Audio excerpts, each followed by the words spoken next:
The rise of the Babylonian Empire is one of the most dramatic transformations in ancient history, and at the center of it stood a king whose ambition reshaped an entire civilization. Nebuchadnezzar I, the powerful monarch of Babylon, built monumental cities, commanded unmatched armies, and expanded his influence across vast lands. His victories were legendary, his projects breathtaking, and his authority unquestioned. Yet behind the shimmering walls of Babylon and the soaring temples that touched the heavens, a deeper story unfolded, one that explored the dangers of unchecked pride and the fragile nature of human power. This is not just a tale about a king who conquered nations. It is a narrative about how success can blind even the greatest leaders, and how the pursuit of glory can push a man to forget the source of his strength. Nebuchadnezzar's journey from supreme ruler to a humbled figure wandering like an animal is one of the most striking lessons preserved in ancient writings. It challenges us to reflect on the balance between ambition and humility, achievement and wisdom. As we explore this compelling chapter of history, you will uncover the forces that shaped Babylon, the choices that defined its ruler, and the moment everything changed. If you enjoy stories that reveal the hidden layers of ancient empires, powerful characters, and timeless lessons, make sure to like this video, subscribe to the channel, and share it with others who love history brought to life. Your support helps us continue creating meaningful and engaging content that connects the past with the present. Let us begin the journey into the heart of Babylon's most unforgettable transformation. Under Nebuchadnezzar's command, Babylon rose into a realm that seemed almost beyond imagination, a place where ambition and architectural mastery blended into a vision of imperial grandeur. The king's determination to elevate his capital was not merely about demonstrating strength. It was about crafting a world that reflected his own soaring aspirations. Streets widened into ceremonial avenues lined with glazed bricks that shimmered beneath the sun. Temples rose with towering gateways adorned by roaring lions and celestial symbols. And immense palaces became centers of both governance and spectacle. Among these wonders, none captured the spirit of his reign more vividly than the legendary Hanging Gardens, a marvel said to cascade with terraces of green, flowing water, and vibrant life suspended above the desert. Whether built out of devotion, diplomacy, or personal longing, the gardens became the emblem of a king who believed that innovation itself could be shaped by his will. This period of expansion and transformation revealed a ruler who understood that power was not only taken on the battlefield, but also engraved into the stones of a city. Nebuchadnezzar's armies marched across territories with strategic precision, extending influence across the ancient Near East. Yet his victories were only part of what defined his era. What truly set Babylon apart was its ability to merge cultural brilliance with political dominance, attracting artisans, astronomers, scribes, and traders from distant lands. Within its walls, knowledge flowed freely, and the empire's prosperity reached levels rarely seen before, creating an environment where the king's identity became inseparable from the flourishing of his people. But the magnificence of Babylon was also a mirror held up to Nebuchadnezzar himself. Each new construction, each triumph, and each display of grandeur subtly reinforced the sense that he alone stood at the center of this unfolding empire. His achievements were undeniable, yet they carried with them a quiet tension, the subtle shift from confidence to certainty, from gratitude to self-glorification. As the empire grew more radiant, the king became increasingly convinced that he had shaped its destiny by his own unmatched strength. Babylon's walls, rising high and stretching far, seemed to symbolize not just protection, but the reach of a ruler who believed no boundary could contain him. Yet within this magnificent world, moments emerged that hinted at the fragility behind such splendor. Observers of the time recorded encounters in which Nebuchadnezzar moved between states of exhilaration and contemplation, perhaps sensing that the heights he had climbed carried shadows as well as light. The more Babylon prospered, the more its ruler found himself balancing between the legacy he envisioned and the weight of the authority he wielded. His story became not only one of empire building but also of inner conflict as he navigated the transformative energy of ultimate power. As Babylon reached its zenith, wealth flowing through its markets, diplomats walking beneath its arches, caravans entering its gates with treasures from every direction, Nebuchadnezzar's belief in his own invincibility reached its peak as well. The hanging gardens, with their lush terraces and flowing waters, stood like a testament to a king who felt he could shape nature itself. And yet, beneath the beauty and triumph, history reminds us that even the grandest achievements can lead a ruler to overlook the delicate balance between human strength and humility. The empire he built shone brilliantly, but it also set the stage for a dramatic turning point, one that would challenge everything Nebuchadnezzar believed about power, purpose, and the meaning of greatness.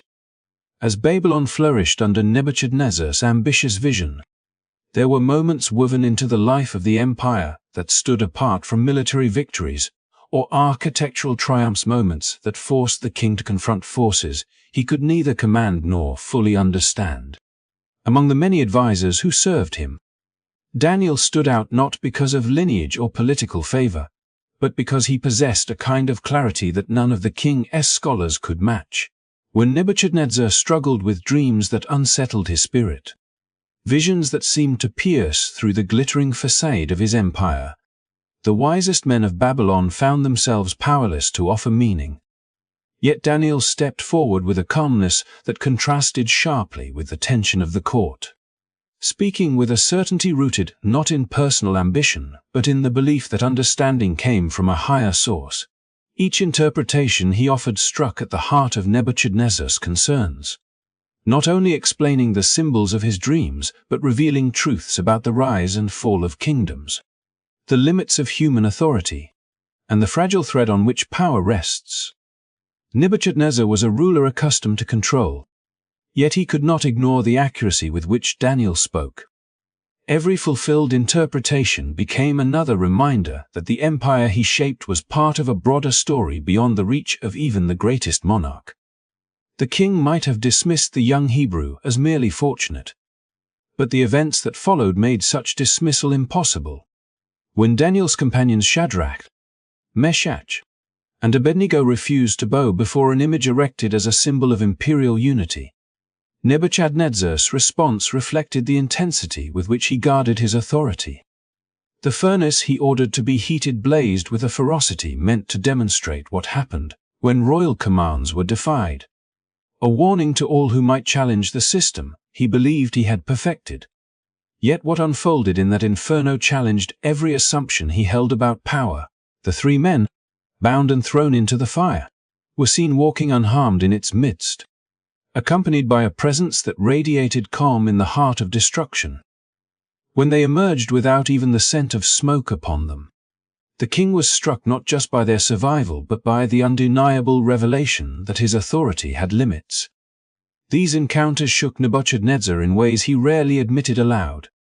They arrived in the midst of his triumphs, unsettled his certainty, and hinted that the world might be shaped by forces far greater than the walls he built or the armies he commanded.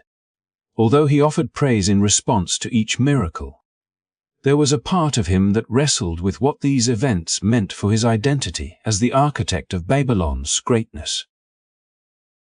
Daniel's wisdom, combined with the unexplainable deliverance of his companions, served as a gentle echo in the king's mind, reminding him that strength without humility could not endure unchecked. Each revelation lingered at the edges of his thoughts, not as a threat but as an invitation to see himself and his empire through a different lens. As these moments accumulated, they formed an undercurrent beneath the splendor of Babylon, a quiet tension that intertwined with the grandeur of the city. Nebuchadnezzar continued to rule, to build, and to expand. Yet he did so with a growing awareness that there were truths beyond the reach of conquest. This awareness did not diminish his ambition, but it planted within the narrative of his reign the seeds of a profound transformation. one that would rise to the surface not through enemy armies or political betrayal, but through a challenge directed at the very heart of his understanding, authority, and purpose. Despite everything, Nebuchadnezzar had witnessed the dreams interpreted with unerring accuracy. The miraculous survival in the furnace. The quiet authority that Daniel carried with a confidence deeper than the pride of any court official. The king remained caught between acknowledgement and surrender. He admired what he saw, even spoke words of respect in the aftermath of each astonishing event. Yet admiration alone never reached the core of his heart. To accept that a greater power guided the destinies of kings was to loosen his grip on the belief that Babylon's splendor was the result of his own brilliance. And that was a step he could not take. Within the palace walls, surrounded by achievements that bore his name, Nebuchadnezzar allowed gratitude to give way to certainty, and certainty to swell into the conviction that he was the architect of all he surveyed. The shimmering tiles of the processional way, the vast reach of his empire, the gardens that rose like a green mountain, each reminded him not of partnership with something divine, but of his own ingenuity and determination. These thoughts shaped the way he moved through the city, accepting praise as though it were owed, receiving tribute as though his authority had no origin beyond himself. He did not deny the miracles he had seen, but he confined them to the realm of curiosity, treating them as extraordinary moments rather than invitations to seek a truth greater than the one he built around power. Visitors to the court, observing the king in public ceremonies, might have described him as confident and composed. Yet those closer to him could sense a lingering tension beneath the surface. Nebuchadnezzar was a man caught between awe and ambition, recognizing glimpses of the divine while clinging fiercely to the belief that he alone determined the course of his life and the fate of his empire. Pride wove itself into the rhythm of his days, quietly influencing decisions and shaping the way he interpreted every success. One morning, as he surveyed Babylon from the heights of his palace, the city stretched below him like a tapestry woven from his victories. Sunlight glinted off the Euphrates, gardens spilled over with vibrant life, and crowds moved through the streets like threads in an ever-growing design. In that moment, surrounded by the evidence of what he believed he had accomplished, the king allowed the admiration he felt for the empire to center entirely on himself. He spoke words that echoed through history, proclaiming that Babylon's magnificence was the result of his power, his wisdom, and his authority. The city, so alive with culture and influence, became in his mind the ultimate testament to his greatness. Yet beneath this declaration lay the quiet truth he refused to confront, that every encounter with divine power had been a warning as much as a revelation. The dreams had shown him the rise and fall of kingdoms. The furnace had revealed the limits of human control. Daniel's insight had pointed to a source of meaning beyond earthly authority. But Nebuchadnezzar, captivated by his own reflection in the shining bricks of Babylon, treated these experiences as fleeting marvels rather than transformative messages. His pride did not erupt suddenly. It grew gradually, strengthened by each triumph and unchallenged by the humility he kept at arm's length. As he stood upon the palace terrace, unaware of the turning point that approached, the tension that had long been building finally reached its peak. The city remained as brilliant as ever, but the story of its king was shifting. The admiration he offered without surrender had become the barrier that separated him from the truth he had been invited to see. And in the silence that followed his proud declaration, history waited for the moment when everything he believed about power would be challenged in a way far deeper and more personal than any battle or political struggle he had ever faced. Not long after Nebuchadnezzar proclaimed his own greatness from the heights of the palace, a dream arrived that unsettled him with a force no court musician or wise advisor could calm. It came in the quiet hours of night, slipping past the defenses of a king accustomed to control, revealing an image so vivid and immense that he awoke with a sense of unease pressing against his chest. In the vision, he saw a towering tree rising from the earth with such magnificence that its branches seemed to stretch toward the edges of the heavens. Its leaves were abundant, its fruit plentiful, and its shade offered protection to countless creatures that gathered beneath it. Birds nested in its branches, animals rested at its base, and people found shelter within the reach of its wide canopy. The tree was not merely a part of the landscape, it dominated everything around it, becoming the central presence that shaped the world in which it stood. As Nebuchadnezzar watched this majestic symbol flourish, a shift occurred in the dream, sudden and sharp, carrying the weight of a message he could not ignore. A heavenly messenger descended with a voice that echoed through the scene like a command woven into the fabric of the earth itself. The words were clear and uncompromising, instructing that the great tree be cut down, its branches stripped, its fruit scattered, and its shelter removed. Only the stump was to remain, bound with iron and bronze, left exposed to the elements as a reminder of what once stood.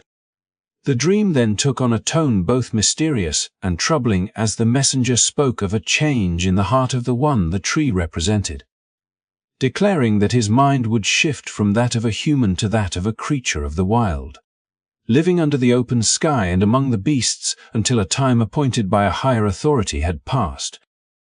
Nebuchadnezzar woke with the certainty that the dream carried meaning far beyond the imagery itself. Yet even as he sought answers, a fear lingered, fear not of the symbols, but of the possibility that this vision touched the very core of his identity. The courts buzzed with speculation as he called for interpreters, but one by one they faltered, unable to unravel the message hidden within the towering tree and the decree pronounced against it. It was only when Daniel stood before him that the tension eased. Though not because the message grew gentler, Daniel recognized the symbols immediately, and the weight of what he understood passed over his face before he spoke. The king watched him closely, sensing that the dream had delivered something more personal than any previous vision. When Daniel explained that the tree represented Nebuchadnezzar himself, the king felt a chill settle within him. The greatness of the tree mirrored the empire he had built, broad in influence, rich in resources, and indispensable to those who flourished under its protection. But the command to cut it down revealed a truth far more difficult to accept. It was a warning that his strength, though vast, rested on a foundation he had refused to acknowledge, and that his pride had grown beyond what wisdom could sustain. The judgment described in the dream was not an act of destruction but a form of correction, a period meant to strip away the illusion of self-sufficiency and lead him toward the humility he had resisted. Daniel urged him to turn from the path he was on, to embrace compassion and recognize the source of his power before the warning became reality. But even as the king listened, part of him struggled to accept that such a fate could ever apply to a ruler who had shaped one of the most remarkable empires of the ancient world. The dream lingered like a shadow across the brilliance of Babylon, its message echoing alongside the miracles he had witnessed and the insights he had been given, forming yet another thread in the unfolding narrative of a king whose transformation was drawing near. Daniel approached the king with a heaviness that did not come from fear of speaking unwelcome truth, but from compassion for the man standing before him. A ruler whose greatness had become tangled with pride so subtly that he no longer recognized the difference between strength and self-exaltation. As Nebuchadnezzar waited for the interpretation he demanded, Daniel's silence stretched for a moment, as though the weight of the vision pressed against him. When he finally spoke, his voice carried both respect for the king and sorrow for what the dream foretold. He explained that the magnificent tree, the one offering shelter to nations and life to countless beings, symbolized Nebuchadnezzar at the height of his power. Its vast roots mirrored the foundation of his empire, and its wide branches reflected the reach of his influence. But the decree to cut it down was not merely a warning about the loss of power. It revealed a coming season in which the king himself would be stripped of the very sense of dignity and reason that set him apart from the world he ruled. Daniel described how Nebuchadnezzar would lose his sanity and be driven away from the court, living under the open sky, eating grass like cattle, and wandering the fields as though he belonged to the wilderness rather than the palace. This period, marked as 7 times, would continue not as punishment for the sake of suffering, but as a transformative chapter, meant to teach him what he had resisted again and again, that sovereignty did not originate from human achievement, no matter how impressive, but from a higher authority who governed the rise and fall of nations. The roots of the tree remaining in the ground, bound yet preserved, symbolized that his kingdom would not be lost forever. Instead, it awaited the moment he recognized a truth he had long admired from a distance, but never embraced with humility. Nebuchadnezzar listened, his expression shifting between disbelief and concern, for the vision stripped away the illusion that power alone could secure stability. Daniel, sensing the struggle within him, did not end his explanation with judgment. Instead, he stepped closer and urged the king to take a different path while there was still time. He spoke not as a court advisor seeking favor, but as a man who respected the potential within a ruler capable of shaping history. He encouraged Nebuchadnezzar to turn from arrogance, to practice righteousness, and to show compassion toward those who suffered under the weight of the empire's demands. Such actions, Daniel explained, might soften the decree and open the door to a future shaped not by downfall but by mercy. For a moment, the room felt suspended, as though the fate of Babylon's mighty king hinged upon whether he would allow humility to enter the chambers of his heart. The palace walls stood silent, the echoes of previous warnings lingering in the air, the dreams he had seen fulfilled, the miracles he had witnessed, the moments when divine power had brushed against his life with unmistakable clarity. Daniel's words did not accuse him, they invited him into understanding, offering a chance to rewrite the path before him. Yet even as Nebuchadnezzar nodded, acknowledging the truth of what he heard, the roots of pride remained deeply embedded, strengthened by years of triumph and the belief that he alone had shaped the empire that glittered beneath his command. Still, the warning had been spoken, and the choice had been set before him. The dream, the interpretation, and Daniel's plea became part of a growing tension that stretched across the king's reign, resting like a quiet storm gathering at the edge of Babylon's brilliance. Whether Nebuchadnezzar would heed the call or continue down the path shaped by his own certainty remained a question that hovered between the wealth of his achievements and the lessons awaiting him beyond the palace walls. A full year passed after Daniel delivered the warning, and during that time Nebuchadnezzar moved through his kingdom with the confidence of a man who believed the threat had faded into nothing more than an unsettling memory. Babylon continued to thrive, its markets alive with distant traders and its towering structures gleaming beneath the sun. The palace gardens overflowed with life, and the city hummed with the energy of prosperity that seemed unshakable. To those who watched the king, it appeared that nothing had changed. He still presided over ceremonies with unchallenged authority, still surveyed his empire with pride, and still allowed himself to believe that the dream had been only a passing shadow. Daniel's call to humility lingered somewhere in the background, acknowledged but never fully embraced, like a door left cracked open but never crossed. Then came the day when Nebuchadnezzar walked upon the high terrace of his palace, the same vantage point from which he had often admired the empire he shaped. From that height, Babylon stretched out in all directions, a masterpiece of human ambition and ingenuity.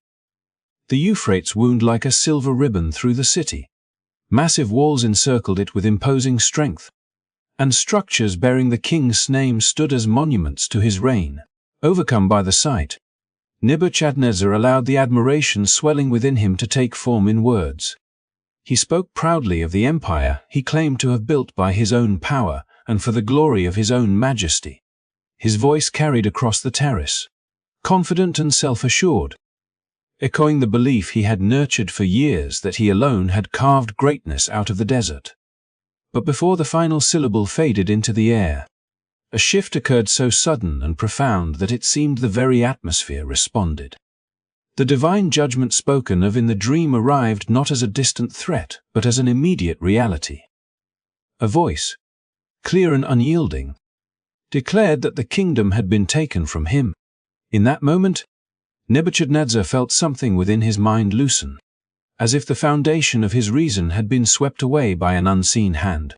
Confusion flooded him, and the clarity that once guided his decisions dissolved into a haze he could neither grasp nor resist. Guards and courtiers watched in stunned silence as the king, moments earlier the embodiment of royal strength, changed before their eyes. Stripped of the understanding that marked him as human, Nebuchadnezzar wandered from the palace, driven by an impulse he could not explain.